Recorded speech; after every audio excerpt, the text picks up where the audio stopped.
So hi Mark, thanks for joining me on the latest of our chats about coping with coronavirus, where we're speaking to industry figures, leading figures from across the industry, about how they're coping with this pandemic and how it's changing their business. First of all, could you introduce yourself and tell us a little about ELEXON for some of our viewers that might not know? Yeah, sure. Thank you, Johnny. And so my name's Mark Bygraves. I'm Chief Executive of ELEXON. And as you say, for some people who may not be as familiar, a quick bit of background on ELEXON. Basically, we manage the rules for the electricity wholesale market, everything from meter to bank. And in short, what we do is compare the volumes of contracted positions of every generator and every supplier with the actual volumes based on meter readings for every half hour of the day. We calculate the difference and we make a charge in respect of that imbalance and the imbalance price. And that's important because since you can't store electricity, National Grid ESO as the system operator needs to balance the system, and with this incentive to at least do what you contracted to do, that gives National Grid half a chance of doing so. Aren't you also involved in the capacity market and contract for differences? Yes, that's right. We actually provide or undertake the calculations of monies due. We collect those from electricity suppliers and then we distribute them to every contract for difference generator and capacity market provider. And obviously, you know, it's not every day that I conduct an interview from my kitchen or have the person I'm speaking to coming from their house either. So first of all, how is this affecting you and your family and friends and your network? Well, that's nice of you to ask. Yeah, we're in a fortunate position. We've got the family home from their various other places of school and study. So we're getting by. We're very fortunate we've got a garden when the sun shines, but I am very aware that you know, other people across the country in our sector and even at ELEXON are having to cope with other stresses, working perhaps from shared accommodation, no access to gardens, etc. And that's a very important and important concern for us. Yeah, it's difficult because everyone's got these different situations. And as a business, as I'm sure you know, it's difficult to prepare for these things. I mean, were you prepared at all? Well, we have business continuity plans, as you would expect. And in fact, we had done a practice about 8 months ago of closing the office, but that was for a couple of days. Good timing then. Yeah, well, with hindsight. And of course, we're all got laptops we can all access remotely. We're all used to video conferencing and so forth. So to that degree, we were prepared. But in fact, we took the decision to close the office back on March the 12th. So that was quite early. But I'm very pleased to say that you know, the staff, colleagues have responded fantastically, and our systems have continued to deliver our core services. And as a CEO, there's a lot of responsibility on you to, you know, sort out this situation and make sure things continue running smoothly. Are you dealing with the pressure? Yes, I mean, it's a team effort, of course. And I've got some great colleagues, not just in the leadership team, but throughout the organization. I mean, ELEXON is a business based on its experts. And one of the things that we'll come on to is to talk about what we've been doing to alleviate some of the burden on customers, on the user, the supplier, the generator community, that our people have been working hard on. And how are the staff coping, do you think, working from home? Because, you know, there's small things, there's small differences, like you can't catch up with people while you're having a coffee break. You might not be able to go for a walk on your lunch.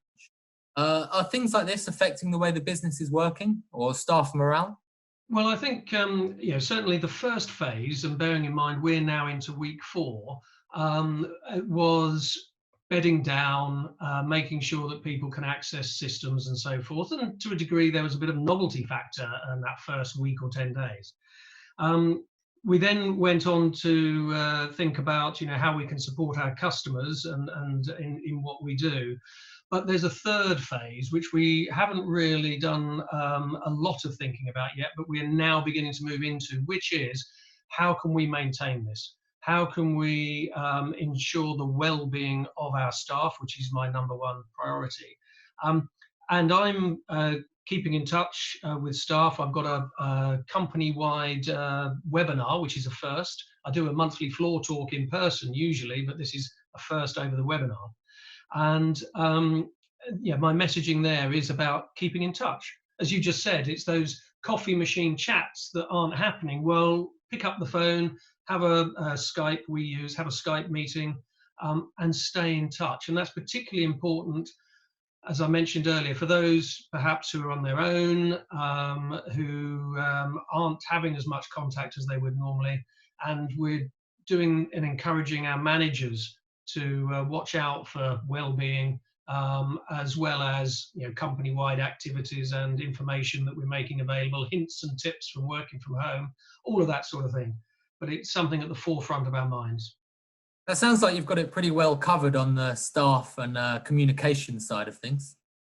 Well, there's always more communication, but it is about keeping visible as the leadership team, showing appreciation as well, because it has been a huge change for people's working practices. But at the same time, we're expecting more of people as well, all these things that are going to have to be done differently and new ideas to help our customers. And the danger is sometimes to focus on the new stuff, those as help and innovations, when the risk is you overlook the core activities and the people delivering them. So it really is an appreciation to everybody at ELEXON who are working hard, but just as they are across the whole sector. Well, you mentioned the disruption to some core activities and the changes that are happening there. How are you managing with the processes of the business, keeping things ticking over? Yeah, so core systems, core processes, etc., have so far continued unaffected. I mean, we don't have core systems in our London offices that we have to maintain. That's outsourced. But obviously we're keeping in touch with service providers. And it's really about where we would normally do lots of face-to-face meetings with industry. Well, those are now taking place over the web, and so far that's okay as people get used to web protocol and so forth. Yeah, they learn to remember their Zoom passwords and so on. Exactly, and just sort of courtesy about not talking, little things like that. And so that's been going okay. But as I've said, what we've also done, and this is very important, is look at how we can alleviate the burden on some of suppliers or other parts of the sector. So, for example, the balancing and settlement code, which are those arrangements that we manage, has a very mature performance assurance regime designed to oversee that everybody is playing by the rules. And we, working with industry and the various committees, agreed to relax some of those rules. That was a quick win. We did that 26th of March. Then something else we've been looking at in the meantime is to address the obvious issue that a lot of sites, business sites especially, are shut.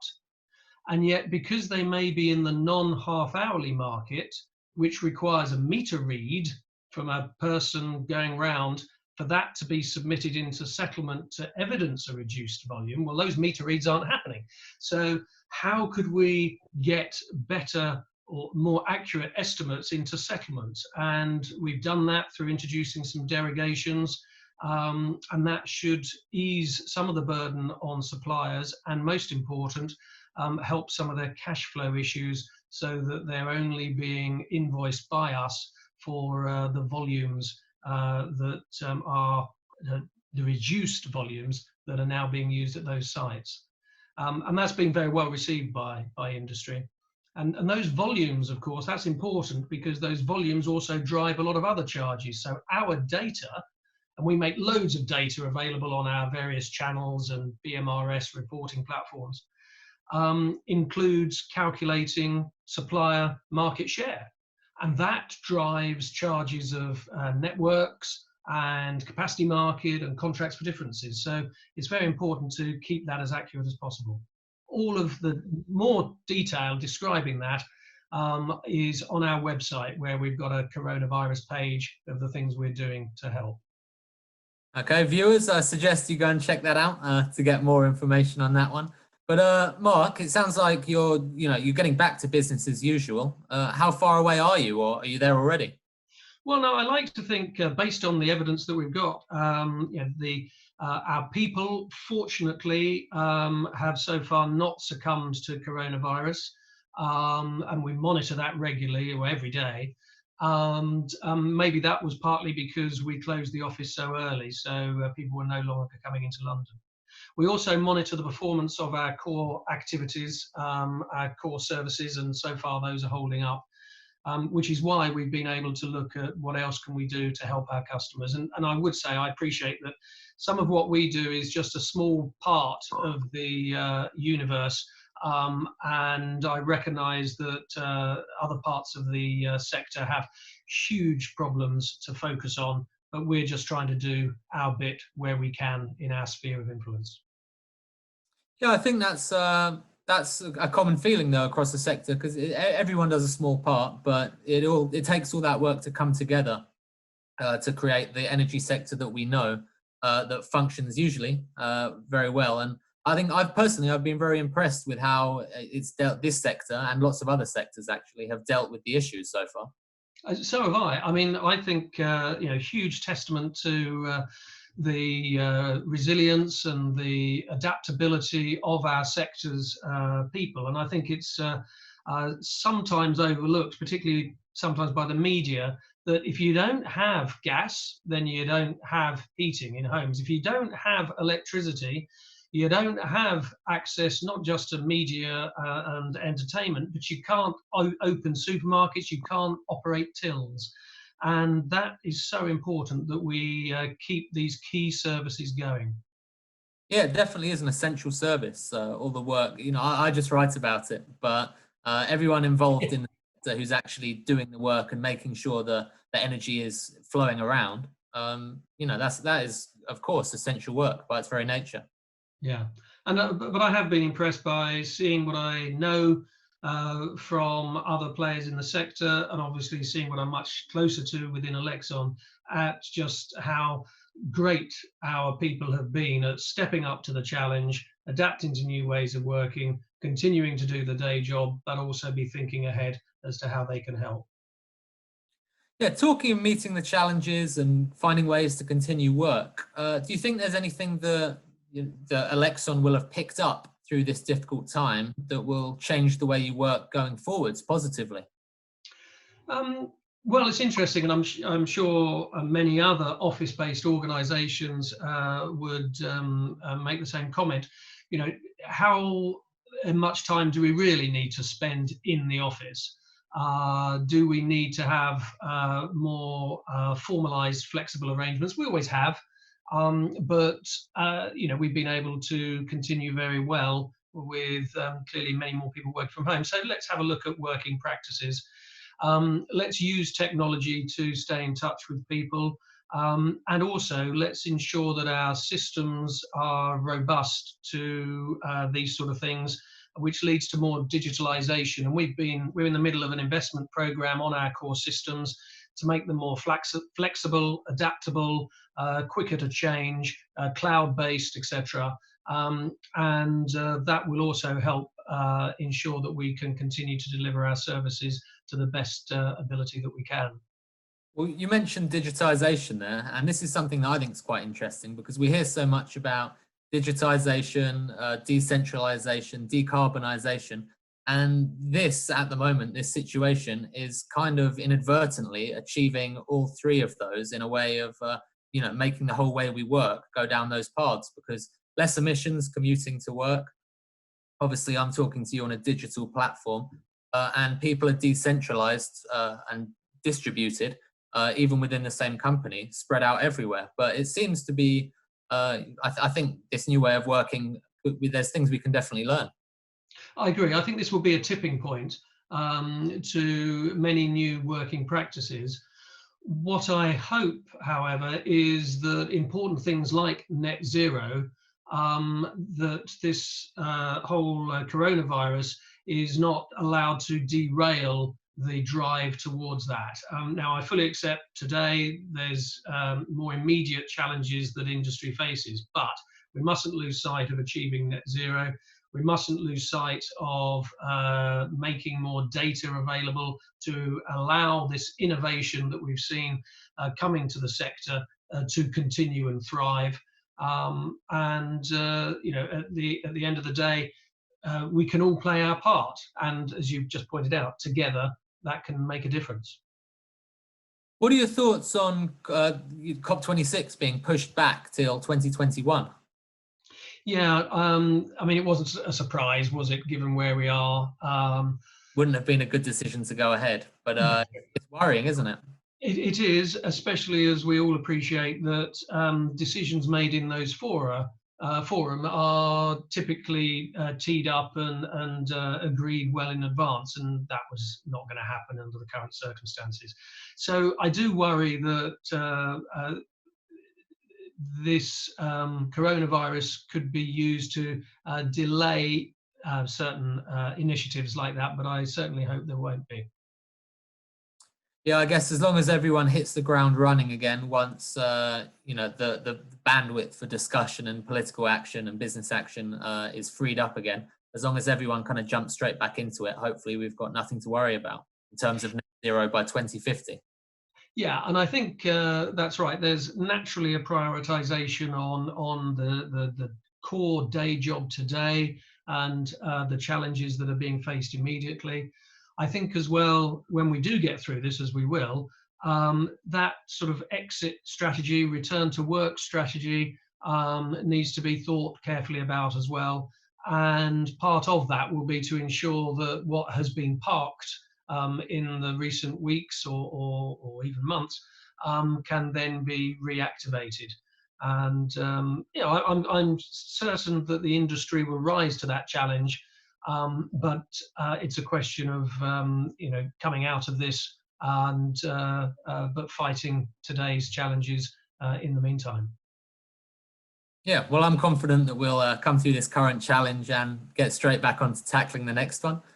So just before we close, Mark, Sure. Do you have a message for the industry, for the sector, or for your staff? Well, I mean, just a huge thank you to everybody that is stepping up and continuing to deliver our core and key services across the sector. It's quite right that we're recognised as a key sector. One of my hopes coming out of this is that the public will recognise the value of what we deliver more, along with, most important, along with National Health Service and other care workers, because without those key sector employees, we wouldn't have the lives that we do. So the message that I'll be giving to my staff in the next couple of days on that webinar I mentioned is: 1, thank you; 2, keep it up; and 3, how can we help our customers more? Perfect. Thank you very much, Mark. It's been a pleasure speaking to you. Okay, thank you very much, Johnny.